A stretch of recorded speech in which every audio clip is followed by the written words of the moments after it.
It was Christmas time in Winter Hollow, a small, postcard-perfect town nestled in the hills of Vermont. The town was famous for its lavish holiday celebrations, where every street glowed with twinkling lights and garlands hung from every lamppost. The annual Festival of Lights was in full swing, and the air was filled with the scent of roasted chestnuts and evergreen boughs. The townsfolk bustled about, their laughter mingling with the sound of carolers singing on street corners. Edward Hayes walked the streets alone, his tailored coat doing little to shield him from the biting cold. A self-made millionaire, Edward had everything a man could want. At least, that's what people thought. In truth, this was the first Christmas he would spend without his daughter, Emma. The tragic accident that had claimed her life earlier that year had left Edward hollow inside, his once boundless ambition now replaced with a deep sense of loss. Christmas, once a season of joy for him, now felt like a cruel reminder of all he had lost. He passed by shop windows decorated with glistening ornaments and families laughing together, but none of it touched him. He was on his way home from a charity gala, an event he had attended more out of obligation than any genuine desire to help. His driver waited nearby, but Edward found himself wandering instead, aimlessly drawn to the heart of the town's celebrations. As he crossed the main square, his eyes caught sight of a small, makeshift stall. It was decorated with scraps of tinsel and a handwritten sign that read, "Handmade Christmas ornaments, 50 cents each." Behind the stall sat a girl no older than 11, bundled in a worn coat that looked 2 sizes too big. Her face was pale, her cheeks flushed from the cold. She was wiping her eyes, though she tried to hide her tears from passers-by. Edward paused. There was something about her, something that stopped him in his tracks. He didn't understand it at first, but as he studied her, a strange feeling came over him. She reminded him of Emma at that age. The resemblance was uncanny. The same wide eyes, the same determined set to her small chin. "Why are you crying?" he asked, his voice softer than he'd intended. The girl looked up, startled. She quickly wiped her face with her sleeve and said, "I'm not crying. I'm just cold." Edward didn't believe her, but decided not to press. "What's your name?" "Lila," she replied. Her voice was steady, though her hands trembled as she adjusted one of the ornaments on the table. It was a little angel made of paper and bits of old ribbon, its wings slightly lopsided. Edward reached for it. "Did you make this?" Lila nodded. "I made all of them." He studied the angel for a moment, then pulled out his wallet. "I'll take it," but when he handed her a crisp $20 bill, she shook her head. "I don't need charity. If you want it, it's 50 cents. Edward was taken aback by her pride, but found himself respecting it. He pulled out a quarter and 2 dimes, handing them to her. She accepted the money and carefully placed the angel in a small paper bag. "Why are you out here so late, Lila?" he asked. "Shouldn't you be home?" "I'm trying to sell enough ornaments to buy something for my sister," she said simply. "It's Christmas Eve, and I promised her." "Where are your parents?" The question escaped him before he could think better of it. "They're gone," Lila said, her voice flat but devoid of self-pity. "It's just me and Rosie now." Edward felt a pang of guilt for asking, but couldn't shake the sense that there was more to her story. He watched as she adjusted the sign on her stall, trying to make it stand out more. Few people stopped to look, their attention focused on the larger, more polished displays nearby. "Tell you what," Edward said after a pause. "I'll buy the rest of your ornaments." Her eyes widened. "Why would you do that?" "Let's just say I could use some Christmas spirit," he replied, though the answer felt incomplete even to him. Lila hesitated, her pride warring with the need to keep her promise to her sister. Finally, she nodded. As she packed up the rest of the ornaments, Edward noticed her hands were red and chapped from the cold. Before he left, she looked up at him, studying his face as if searching for something. "You remind me of someone," she said suddenly. "Oh?" Edward asked, startled. "My mom. You have her eyes." The words hit Edward like a thunderclap, but before he could respond, she turned away to finish packing her stall. He stood there for a moment, stunned, before tucking the small bag with the angel into his coat pocket and walking away. Edward couldn't shake the encounter with Lila as he walked back to his car. Her words, "You have her eyes," echoed in his mind. stirring memories he had buried long ago. He hadn't thought about Eleanor in years, but now her face, warm, radiant, and full of life, rose clearly in his mind. She had been the love of his youth, a part of his life before he became consumed by his career. Their romance had ended when he chose ambition over love, leaving her behind in Winter Hollow to chase success in the city. He had always assumed she had moved on, just as he had. But the mention of her felt like a thread pulling at a part of his soul he thought was long gone. As the snow fell softly around him, Edward climbed into his waiting car, clutching the paper bag with the angel ornament. The driver greeted him, but Edward barely registered it. "Take me home," he said, his voice distant. He spent the ride in silence, the angel in his lap, his fingers tracing the edges of its delicate wings. Lila's face, so much like Emma's, lingered in his mind. Could it be possible? He wondered. Could there be a connection between this girl and the life he had left behind? That night, Edward sat alone in his study, the glow of the Christmas tree casting long shadows across the room.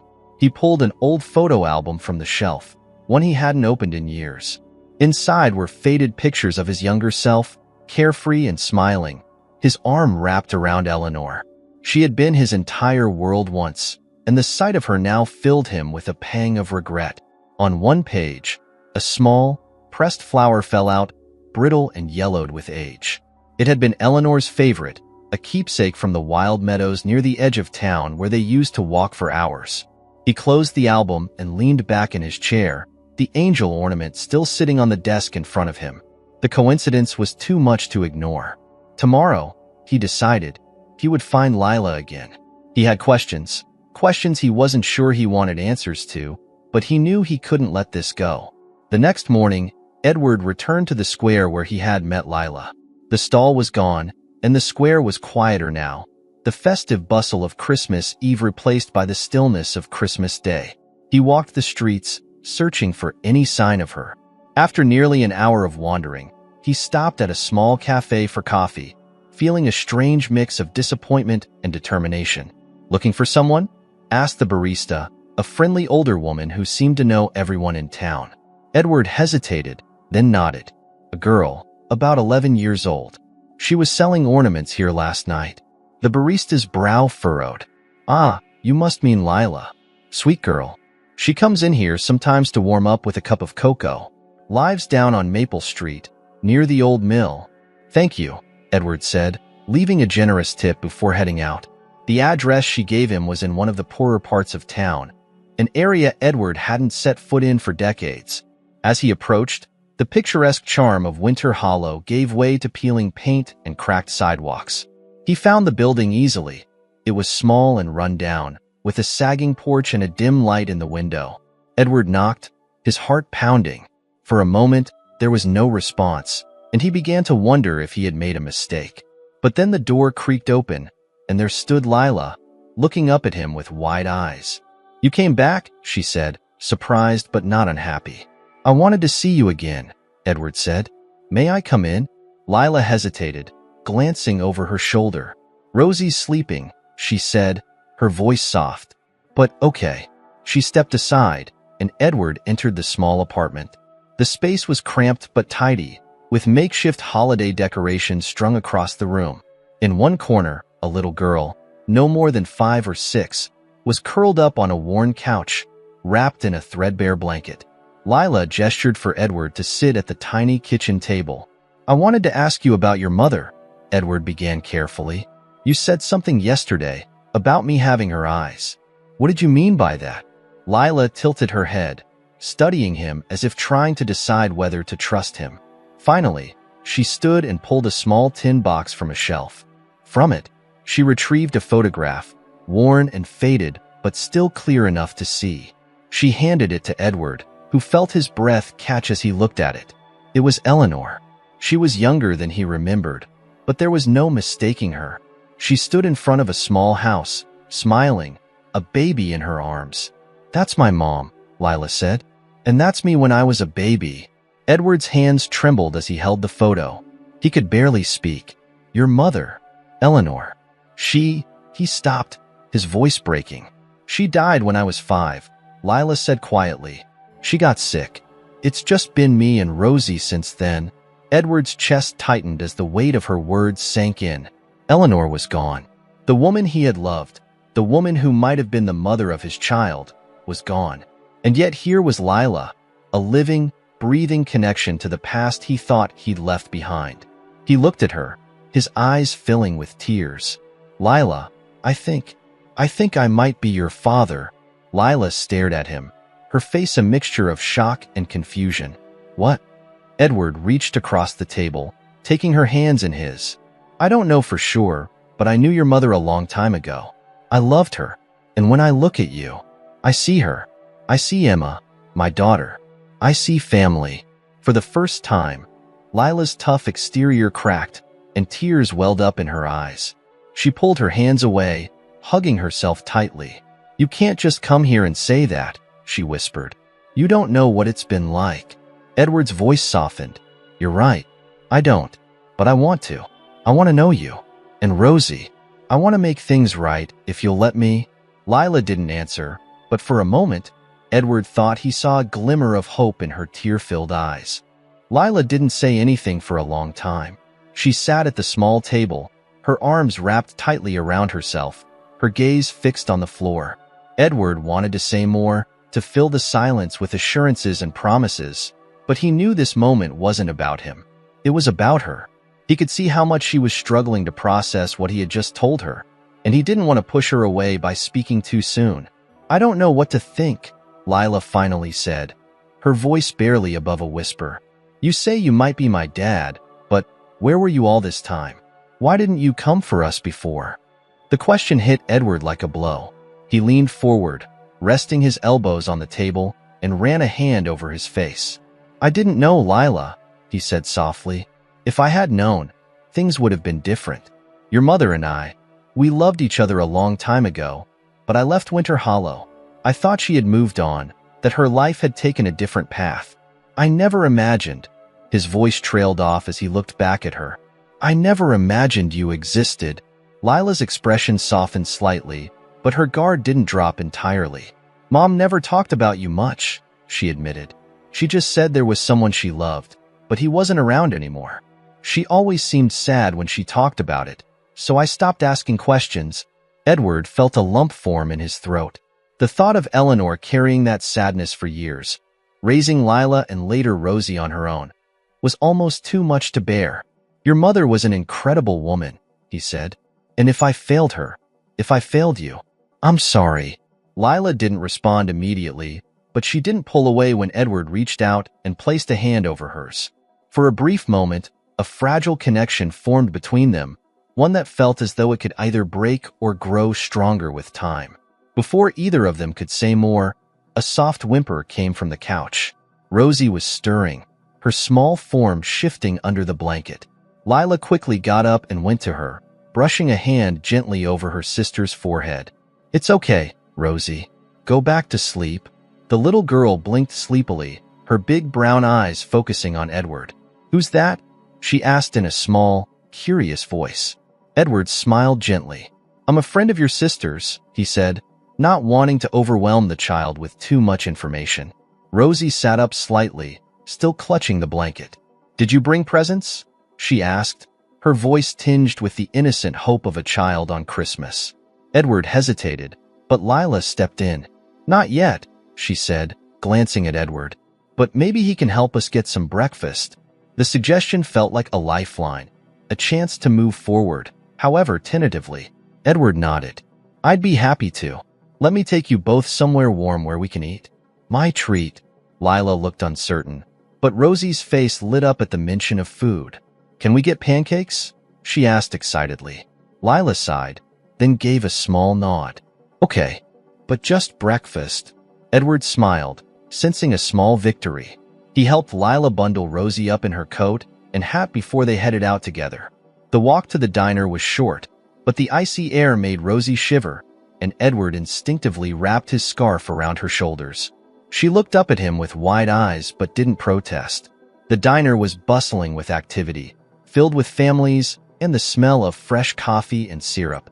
Edward guided Lila and Rosie to a booth near the window, where they could watch the snow falling softly outside. The waitress greeted them warmly and took their orders, her eyes lingering on Lila and Rosie with a mix of curiosity and kindness. As they waited for their food, Edward couldn't help but notice how protective Lila was of her sister. She kept a close eye on Rosie, helping her unwrap her utensils and carefully pouring syrup on her pancakes when they arrived. It was clear that Lila had taken on a caretaker role far beyond her years, and Edward's heart ached to think of how much responsibility she had been forced to bear. "You're a good sister," he said quietly, not wanting to embarrass her but feeling the need to acknowledge it. Lila glanced at him, her expression guarded. "Someone has to be," she said simply.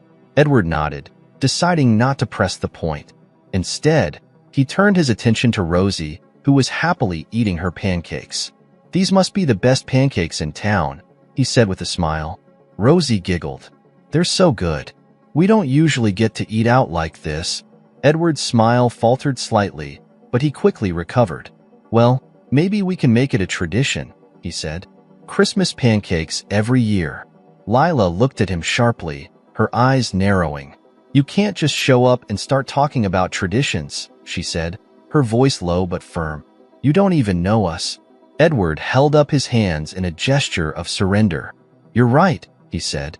"I don't know you, not yet, but I'd like to. If you'll let me."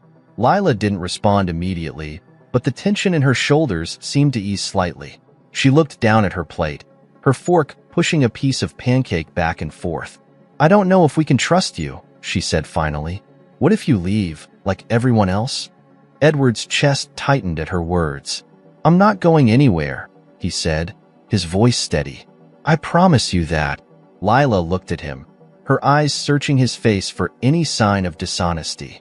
For a moment, Edward felt as though the weight of her entire world rested on whether she believed him or not.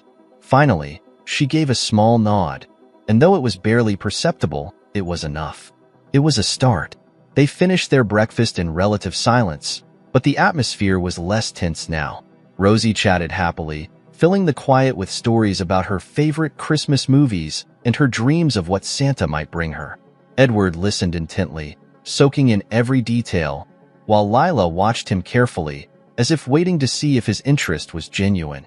When they left the diner, the snow had started to fall more heavily, blanketing the streets in white. Edward walked them back to their apartment, the quiet crunch of their footsteps the only sound. As they reached the door, Lila turned to him, her expression unreadable. "Thanks for breakfast," she said. "But I still don't know what to think about all this." Edward nodded. "That's okay," he said gently. "Take your time.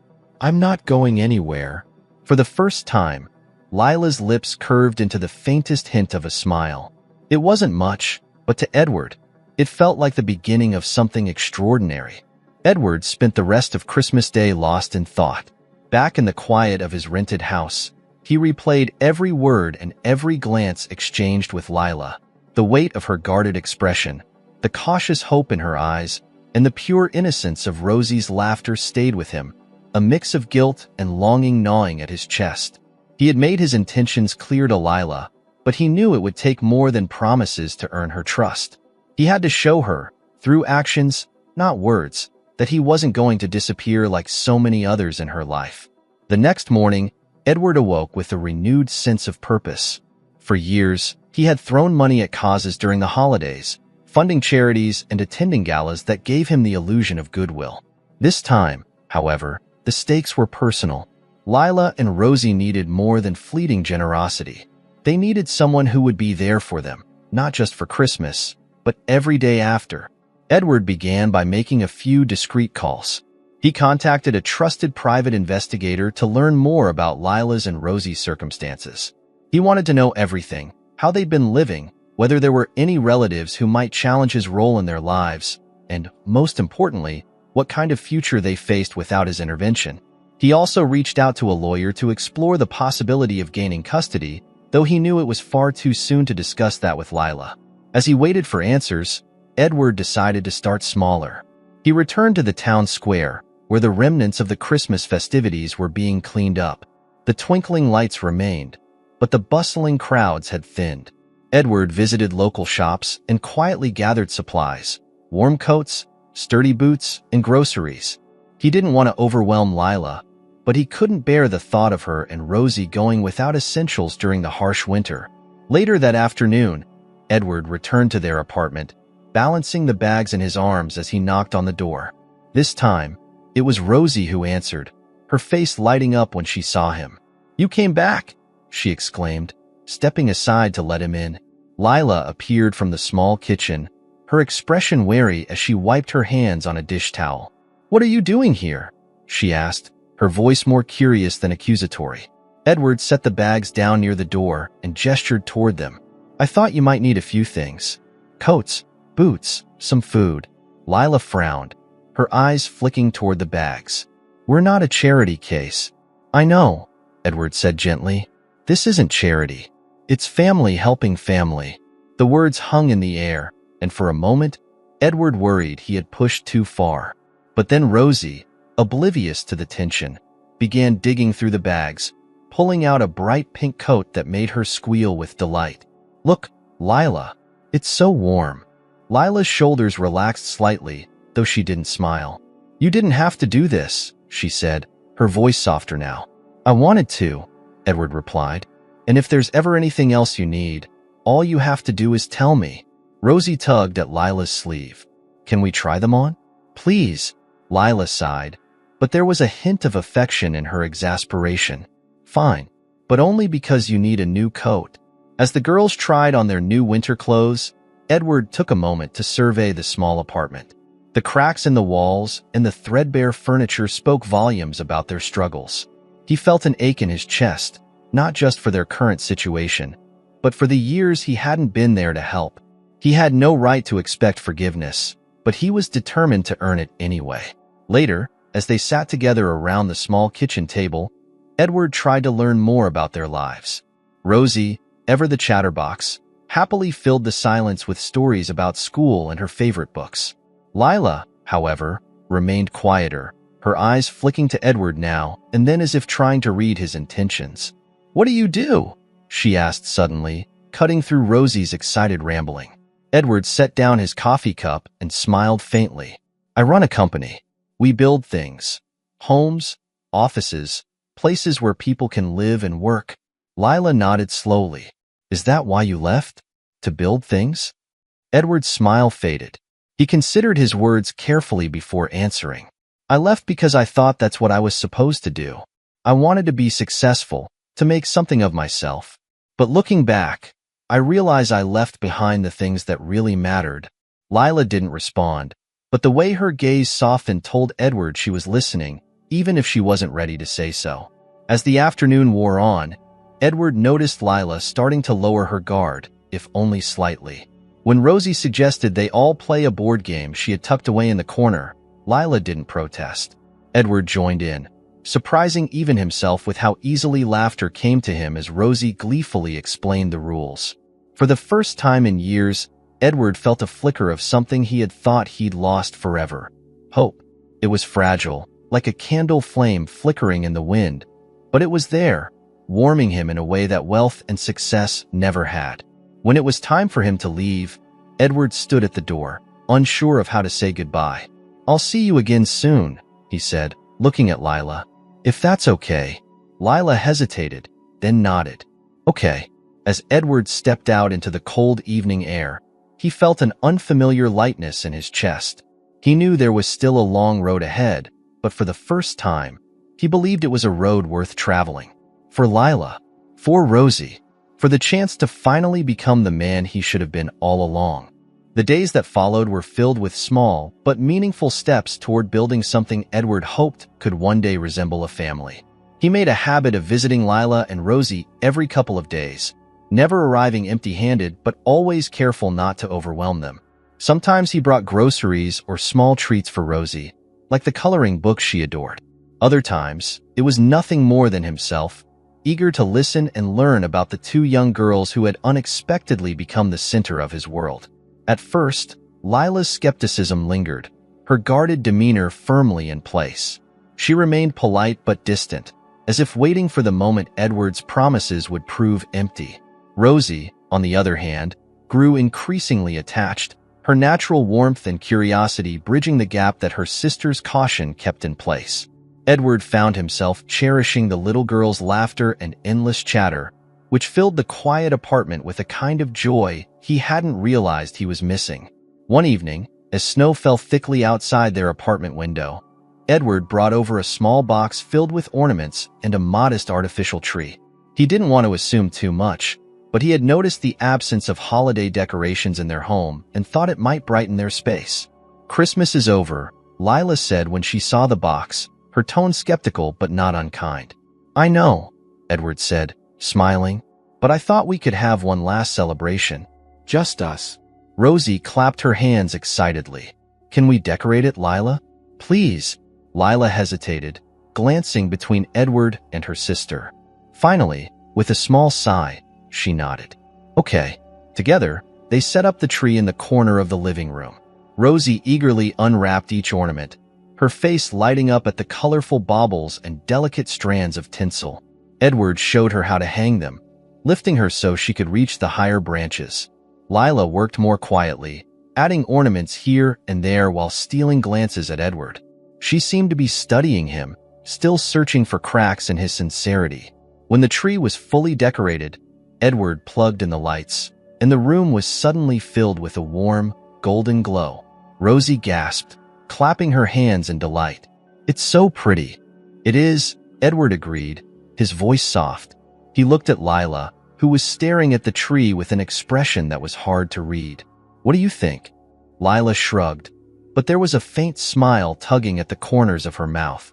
"It's nice." They sat together for a while, admiring their handiwork.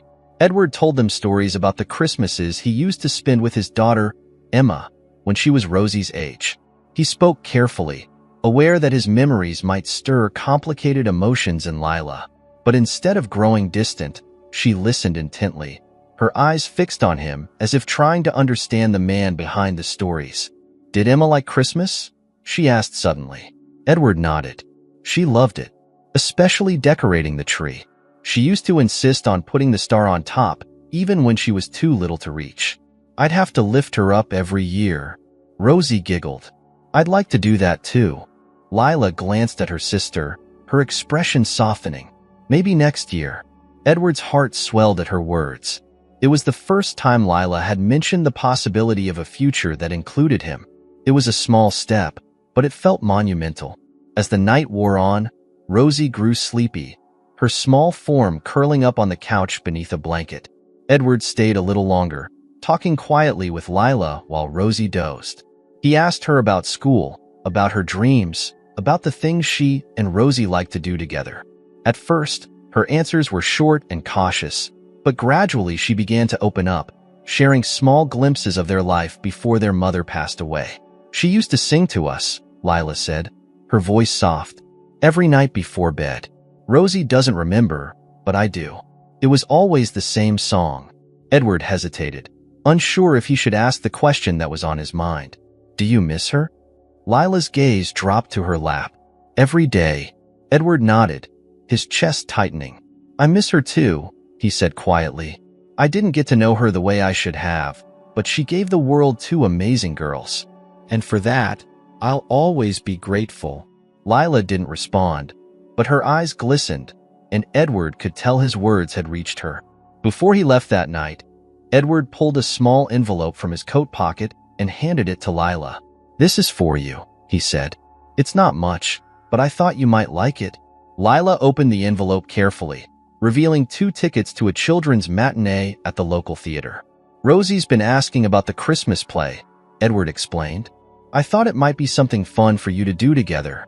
Lila stared at the tickets for a moment, her expression unreadable. "Why are you doing all this?" she asked, her voice quiet but steady. Edward met her gaze, his eyes filled with sincerity. "Because you deserve it. Both of you. And because I want to be here for you, not just now, but for as long as you'll let me." Lila looked away, her fingers tightening around the envelope. She didn't say anything, but Edward saw the faintest flicker of something in her eyes. Maybe trust, maybe hope. It was fleeting, but it was enough to remind him why he was here. As he stepped out into the cold night air, Edward felt a sense of peace he hadn't known in years. He was still a long way from earning Lila's full trust, but he was beginning to believe that it was possible. For the first time in a long time, the future felt bright.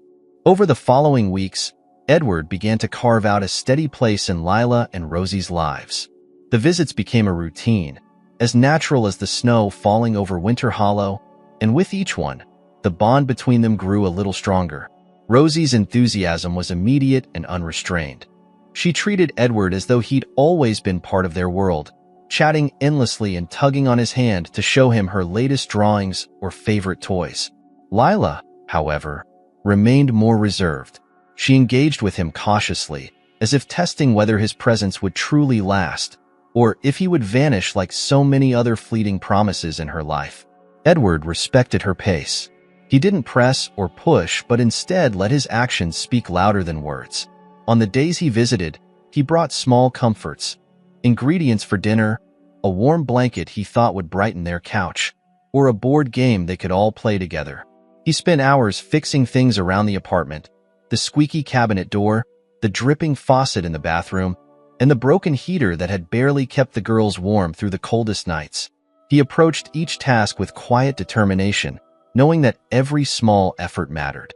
It wasn't just the practical help that started to soften Lila's walls. Edward listened, really listened, to her. He paid attention when she spoke, whether it was a small comment about school or a rare mention of her mother. Slowly, she began to let her guard down, offering glimpses into the life she'd had before everything changed. She talked about the songs her mother used to sing, the stories they would make up together, and the nights they spent dreaming about a future that felt so far away now. One evening, as Edward sat at their kitchen table watching Rosie color, Lila spoke up from where she was folding laundry. "Mom used to say Christmas was magic," she said, her tone contemplative, "that no matter how hard things were, it was a time to believe in something good." Edward nodded thoughtfully. "Your mom was a wise woman." Lila hesitated, then looked at him directly. "Do you believe that? In Christmas magic?"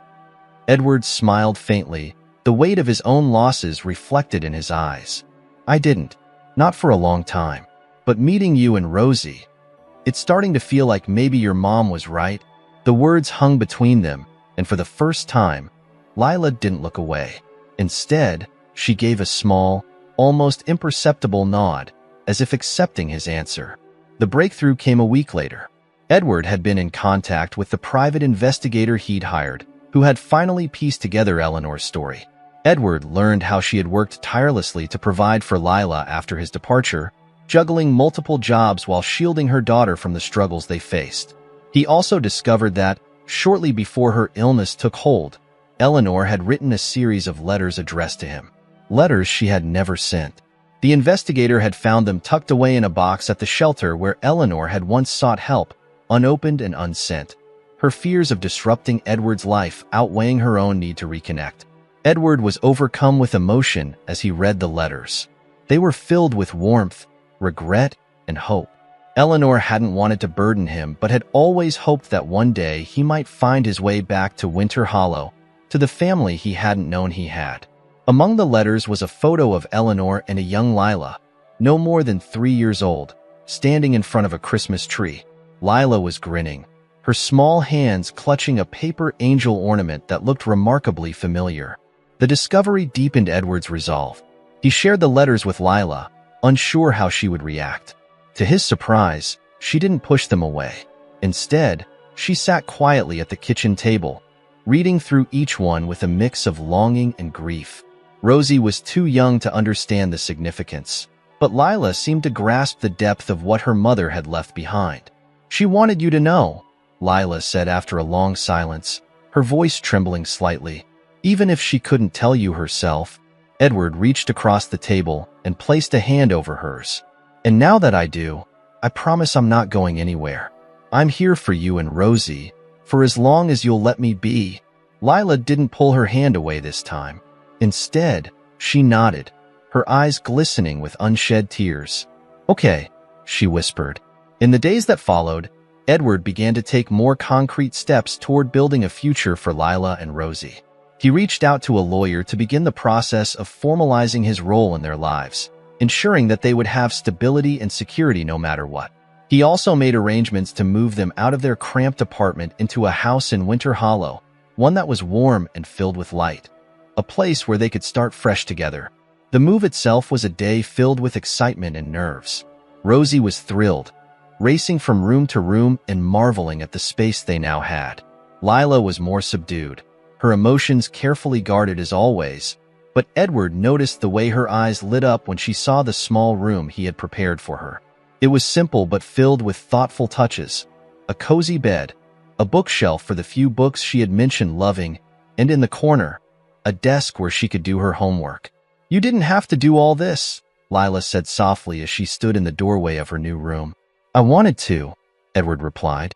"You deserve it." She turned to face him, her expression conflicted. "It's just a lot. I'm not used to people staying or caring." Edward crouched down, so they were at eye level. "I know it's going to take time," he said gently, "but I'm here, Lila. I'm not leaving. Not now, not ever." For the first time, her defenses fully cracked. She stepped forward and wrapped her arms around him in a hesitant hug. Edward froze for a moment, overwhelmed by the sudden display of trust, before he hugged her back, his heart swelling with emotion. That night, as the first fire crackled in the new home's fireplace, Edward, Lila, and Rosie sat together on the couch, wrapped in blankets and drinking hot cocoa. Rosie fell asleep first, her head resting on Edward's lap, while Lila stayed awake, her gaze fixed on the flames. "Do you think she'd be proud of us?" Lila asked quietly. "Your mom?" Edward replied, his voice filled with certainty. "I think she'd be proud of both of you. And I hope someday she'd be proud of me too." Lila didn't say anything, but the small smile that played on her lips spoke volumes. For the first time in years, she felt safe. She felt seen. And though the road ahead would not be without its challenges, she felt, for the first time, that they weren't alone anymore. The weeks turned into months, and the snow began to melt, revealing the first hints of spring in Winter Hollow. For Edward, the time had been transformative. Each day brought new challenges, but also new joys. He had thrown himself completely into his new role in Lila and Rosie's lives, learning to navigate the delicate balance between being present and giving them the space they needed to adjust to their new reality. Rosie, as always, embraced Edward with the unguarded enthusiasm only a child could muster. She was a bright light in every room she entered, her laughter infectious and her curiosity boundless. Lila, on the other hand, continued to approach him with cautious optimism. She was learning to trust, but Edward could see the lingering shadows of her past in her eyes. She had carried the weight of the world on her small shoulders for so long that letting go of that burden didn't come easily.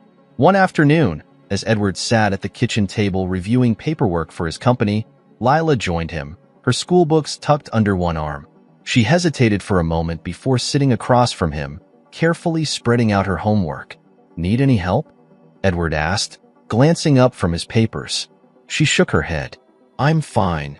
He nodded, not wanting to push, but as the minutes ticked by, he noticed her brow furrowing in frustration. Finally, she sighed and shoved the notebook toward him. "I don't get it," she admitted reluctantly.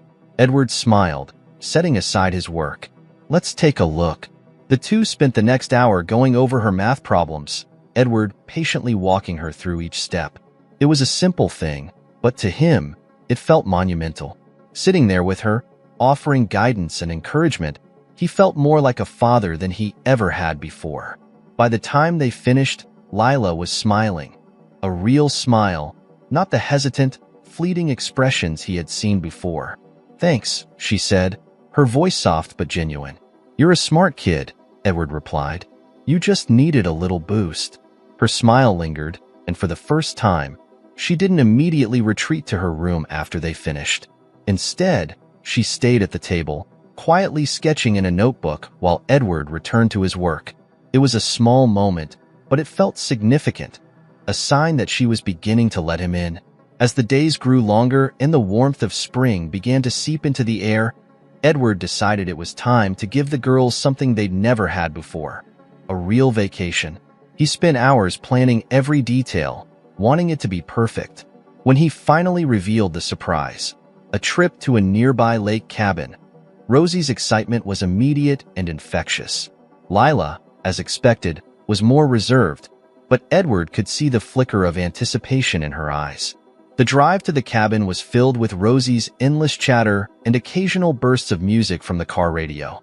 Lila sat quietly in the back seat, staring out the window, but her expression was calm, even content. When they arrived, the girls were awestruck by the cabin, a charming, rustic retreat nestled among towering pine trees with a clear view of the sparkling lake. Over the next few days, Edward watched as both girls began to relax in ways he hadn't seen before. Rosie spent hours splashing in the shallow water, collecting rocks, and chasing butterflies. Lila took longer to warm up, but Edward noticed her sneaking glances at the bookshelves in the cabin's cozy living room. He encouraged her to pick one, and soon she was curled up by the fireplace, completely absorbed in a novel. Edward made it a point to balance the trip with activities for all of them. They went hiking on nearby trails, roasted marshmallows by the fire, and even tried fishing, though Rosie's loud exclamations scared away most of the fish. One evening, as the sun dipped below the horizon, painting the lake in hues of gold and pink, Edward suggested they write messages in bottles to send out onto the water. "It's like making a wish," Edward explained as they each wrote their notes. "Something you hope for, something you want to say to the world." Rosie was the first to finish, carefully folding her paper and slipping it into the bottle. "I wished for a puppy," she declared proudly. Lila hesitated over her note, her pencil hovering above the paper. Finally, she wrote something quickly and slipped the note into her bottle. Edward followed suit, and together they walked to the edge of the dock to release their bottles into the lake. The three of them watched as the bottles drifted out into the water, carried by the gentle current. "What did you wish for?" Rosie asked, looking up at Edward. He smiled, ruffling her hair. "That's a secret," Rosie giggled, but Lila stayed quiet, her gaze fixed on the lake. Edward didn't press her, knowing that whatever she had written was hers to share or keep private. That night, as the girls slept soundly in the cabin's cozy bedrooms, Edward sat by the fire, reflecting on how far they had all come. The journey hadn't been easy, and he knew there were still challenges ahead, but moments like these made it all worthwhile. For the first time in years, he felt a sense of purpose that went beyond his business or his success. He was building something real, something lasting. The final day of the trip brought a surprise Edward hadn't planned for. As they packed up to leave, Rosie tugged on his sleeve, holding something behind her back. "I found this," she said, revealing a small, carved wooden heart. It was simple but beautifully crafted, with the word family etched into the surface. Edward knelt down to her level, taking the heart in his hands. "Where did you find this?" "In the little shop by the lake," Rosie said. "I thought we could hang it in our new house, so it feels like home." Edward felt a lump form in his throat as he looked at the small piece of wood. "It's perfect," he said, his voice thick with emotion. "Thank you, Rosie." Lila, standing nearby, watched the exchange silently. As they loaded into the car, she slid into the back seat and pulled out the book she'd been reading. It wasn't until they were halfway home that she spoke.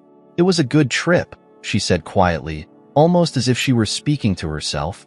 Edward glanced at her in the rearview mirror, his heart swelling. "I'm glad you think so."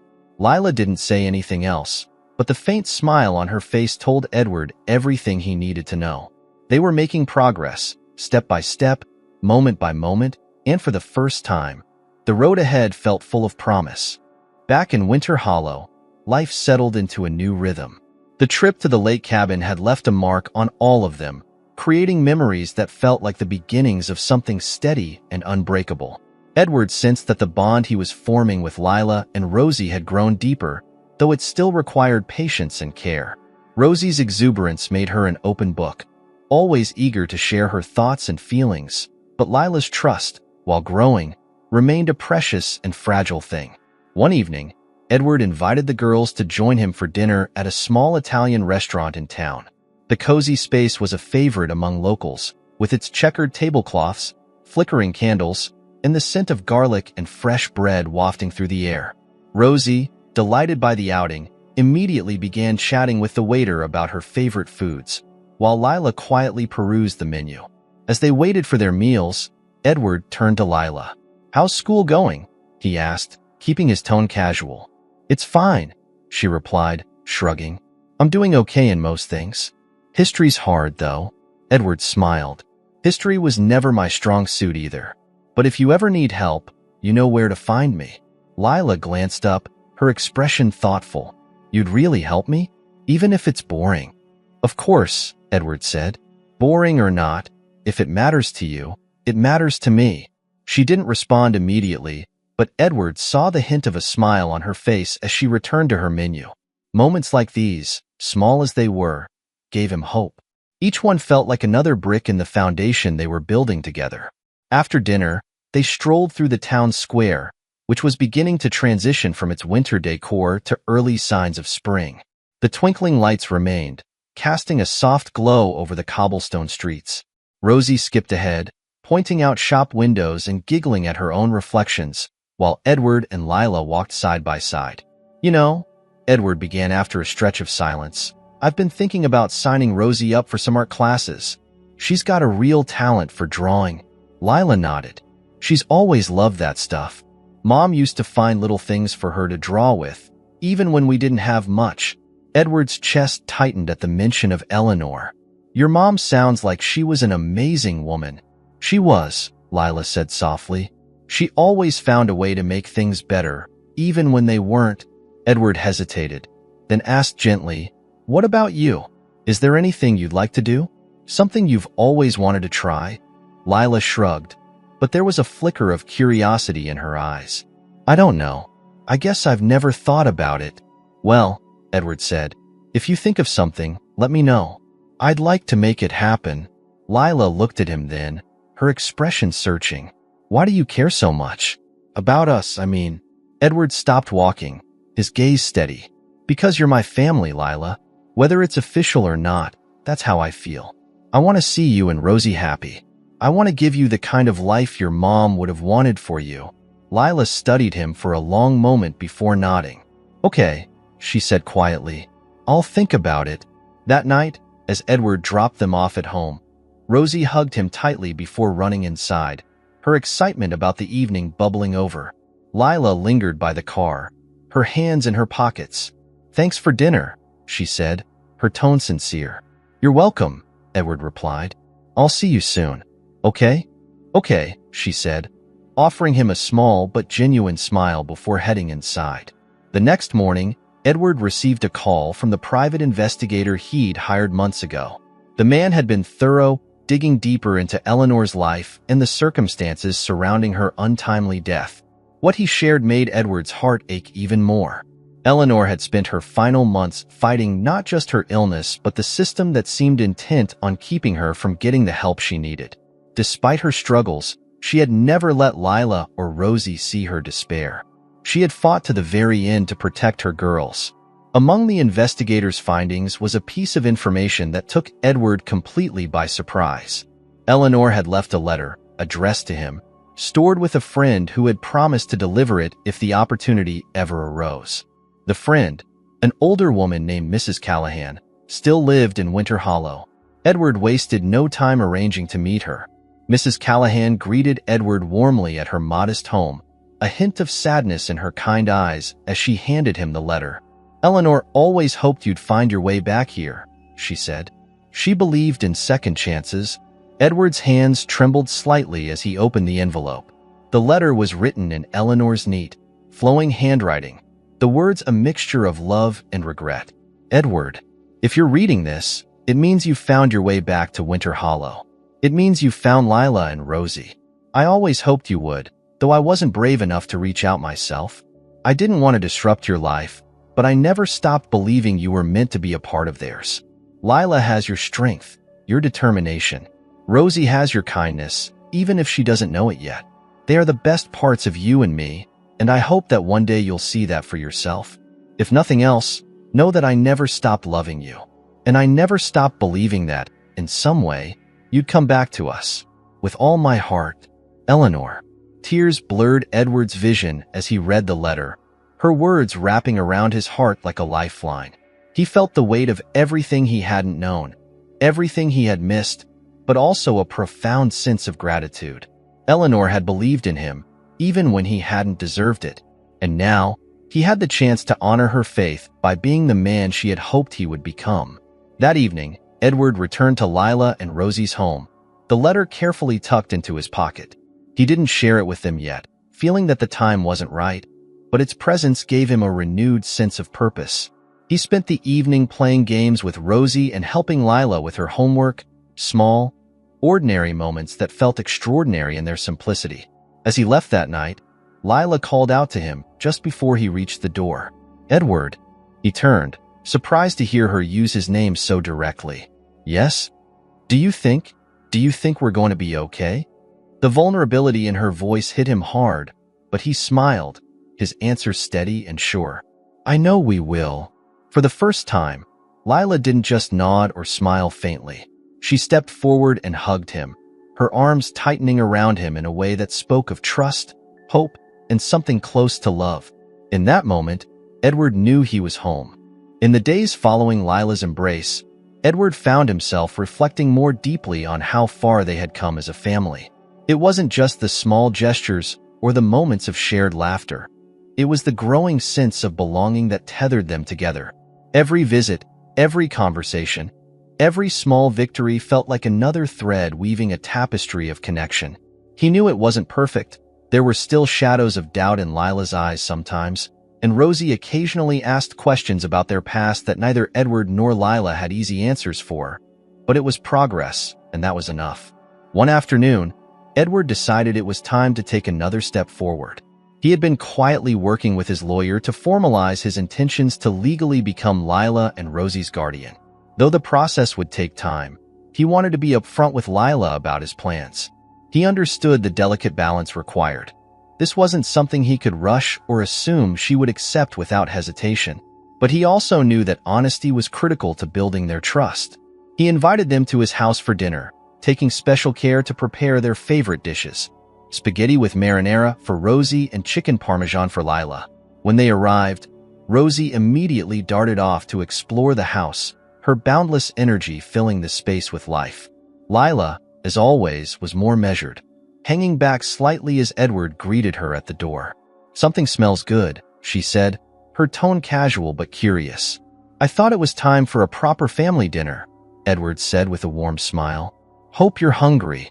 As they sat around the table, the conversation flowed easily at first.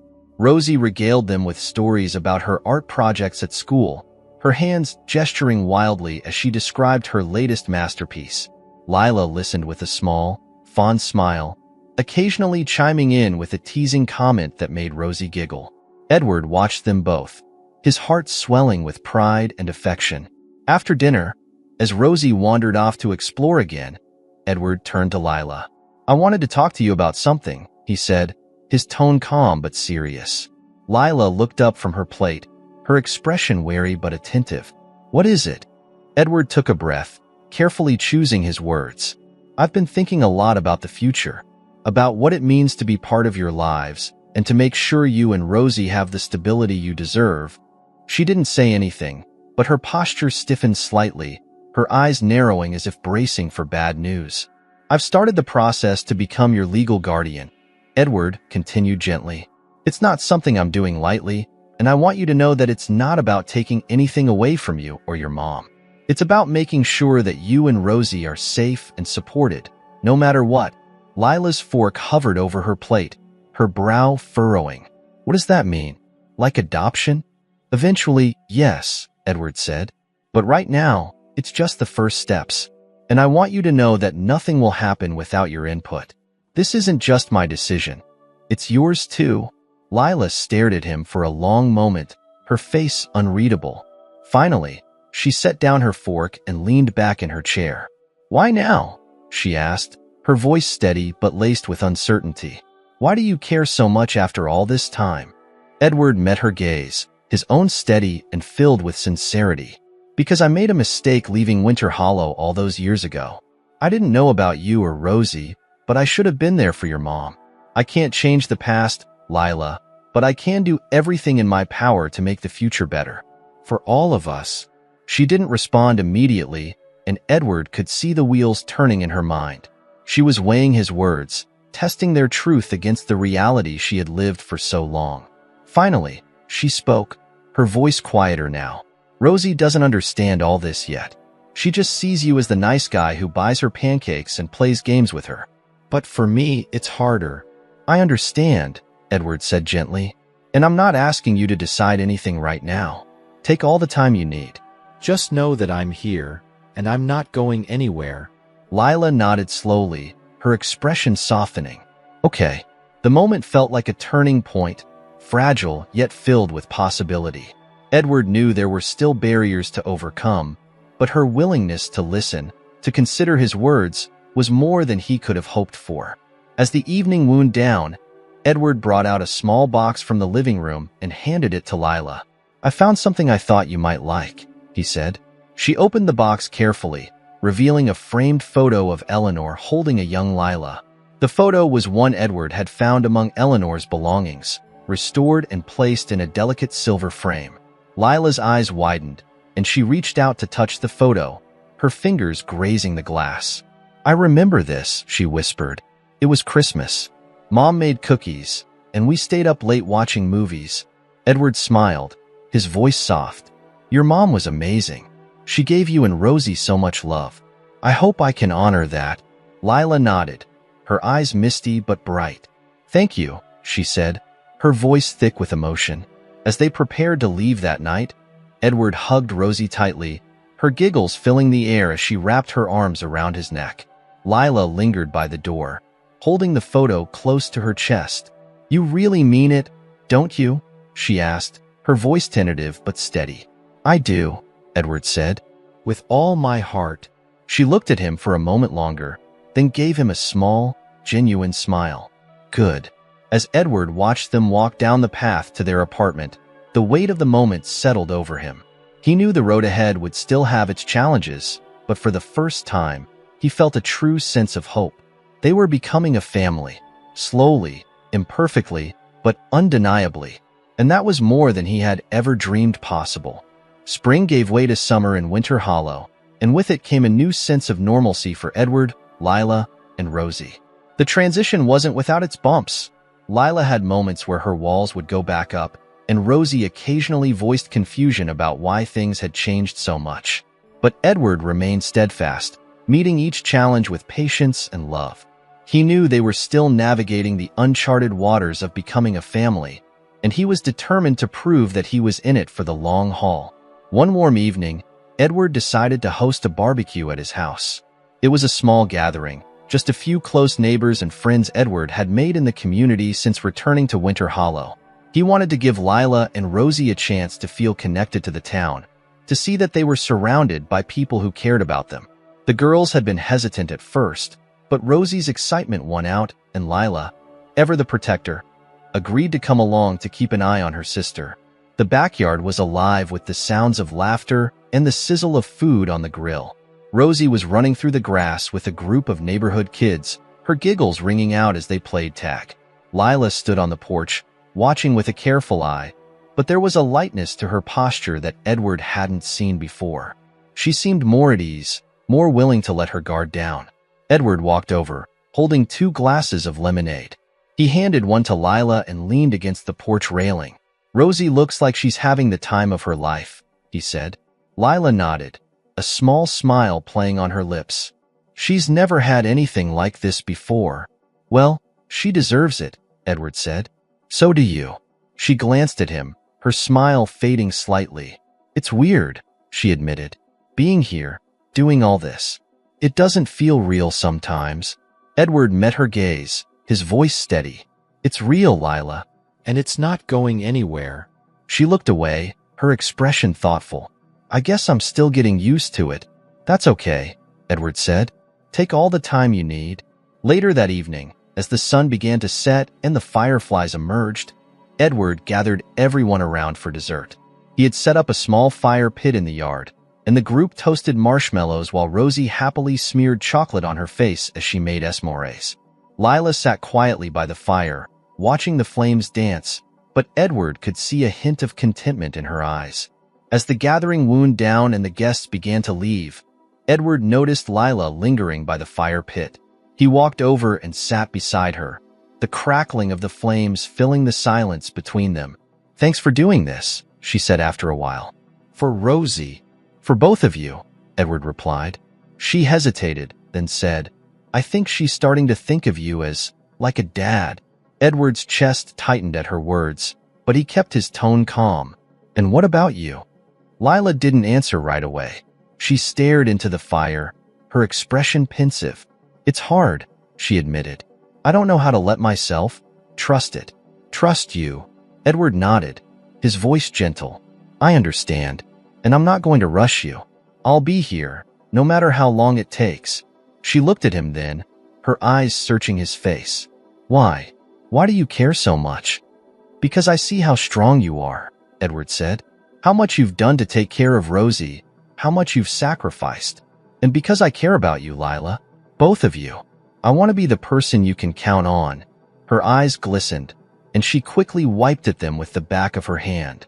"I don't want to lose anyone else," she whispered. "You won't," Edward said firmly. "I promise." For the first time, Lila didn't argue. She didn't smile, but there was a flicker of something in her expression. Acceptance, maybe, or the first steps toward trust. As the summer days rolled on, Edward began to see more of that trust in small but significant ways. Lila started sharing more about her hopes and dreams, things she had never allowed herself to believe could happen. She talked about wanting to become a writer, how she loved creating stories and imagined one day seeing her name on the cover of a book. Edward encouraged her, even buying her a notebook and pen set to help her get started. Rosie, meanwhile, continued to blossom. She thrived in her art classes, filling the house with drawings and paintings that Edward proudly displayed on the walls. She grew more confident, her bubbly personality shining brighter with each passing day. By the time autumn arrived, Edward felt a sense of peace he hadn't known in years.